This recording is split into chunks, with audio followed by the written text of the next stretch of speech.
Hi, it's Donna from the library, and welcome back to Behind the Book Talks, the what should be weekly program, though it feels like it's turned into a monthly program, where I talk to you about a book that I'm just finished reading that I think that you might enjoy checking out yourself. And today's book of topic of choice is If It Bleeds by Stephen King. Now, Stephen King is known as the master of horror, and a lot of people say, oh, I don't read him. His books are too scary, or I don't like horror, or there's lots of reasons people don't like Stephen King, but I myself am a huge fan. And my fandom started back in 1977. July 4th of 1977, my family moved to Jaffrey, New Hampshire, and I was 14 years old. And 14 is not a great time to move, and I lived in the house that I grew up in my entire life, and my friends I had had since I was a toddler or started school, some of them.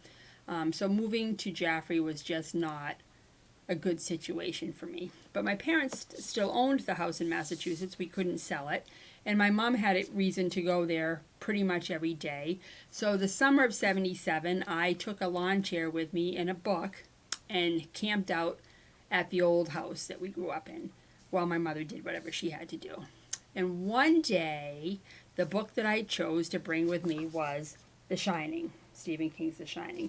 And my parents weren't really happy that I had picked the Stephen King book. I think it was my sister's copy, but I was so excited. It was one of the very first grown-up books that I had occasion to read.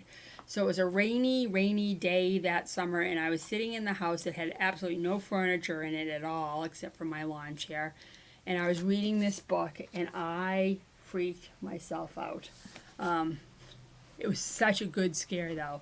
So I had gotten to the part where, if you've read the book or seen the movie, with the shower, and I really had to use the bathroom, but I was terrified. We only had one bathroom in that house, and it was upstairs, and it was kind of a gray, gross day, and I was terrified to go up the stairs because I was afraid of this woman in the shower. So I had to wait for my mother to get home, and then we had to take the 40-minute drive from Pepperell back to Jaffrey, and I was just about dying, but it was like the best afternoon of fright that I'd ever had. So since that time, I've read pretty much everything that Stephen King has written, and this actually is my personal copy. The library's copy of this book is missing, so I'm torn of whether or not I donate this back to the library, because I've read it many times. Anyways, that's how I started with Stephen King. I've read every single book that he's ever written. Some of them I really love and have read and reread and reread, and some of them I didn't really care for, but I am a fan and I will read his books. So when this one came out, I thought, okay, I'll read it, because that's what I do. And this book is 4 novellas, which, again, I'm not a huge fan of the novella. I like a novel. I want to get into it. I want to stay into it for a while. But Stephen King wrote it, so I'm going to read it. The first book in this, the first novella in this is Mr. Harrigan's Phone, which is a short story about how how cell phones specifically kind of rule our life. And that's a theme that he's touched on before. He has a book called Cell, and he's got some really good points about it. And I think, especially during this time, that story kind of resonated with me. The second story in the book is The Life of Chuck, and I'm not going to go into it. Very interesting story. Starts with the current time, where these billboards of this man named Chuck that are appearing all over a city or a town, and things are starting to fall apart in the town, which, given the times that we're living in now, kind of resonated with me. And the story goes backwards in time. So it's broken into 3 parts, and it starts with now. It goes back to when Chuck was younger, and then it goes back to when Chuck was a kid. Very interesting story, and a little unsettling given the environment in 2020. The third story in here is If It Bleeds, which is the title story. And I will tell you right now, I hate this cover, and I kept reading thinking, what is it with this cover? And I made it through the whole book, and I never did figure out exactly what this cover was about. If It Bleeds, you find out, is a phrase that's used in journalism called "If it bleeds, it leads." And I guess we kind of live that time too, because if you watch the news, everything's breaking news, and if it's bad news, it's really good news because it boosts ratings.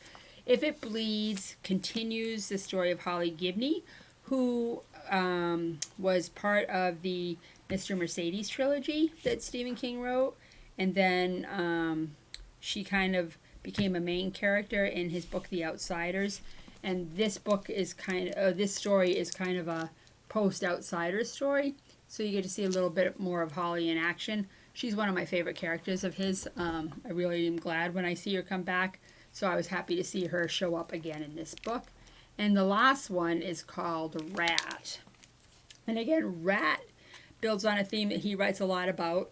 It's about a writer who's writing a story and is so impassioned with it that he goes away to a cabin and he runs into a rat in the cabin. And I'm not going to go any further into it. It's funny because The Shining, which was my first book, is also about a writer who's just enthralled with the writing process. He's got many books that have touched on that.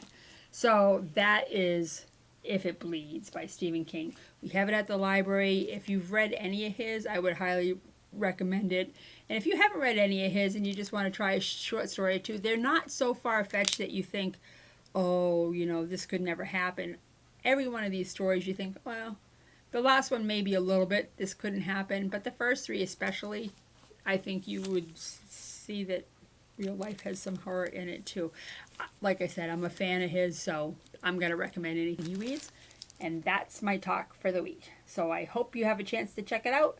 And it starts in January 2021, which is a time that we're all looking forward to, or at least I am, I should say. 2021 is looking good right now. So anyways, have a great afternoon, and I hope to see you soon at the library. Take good care.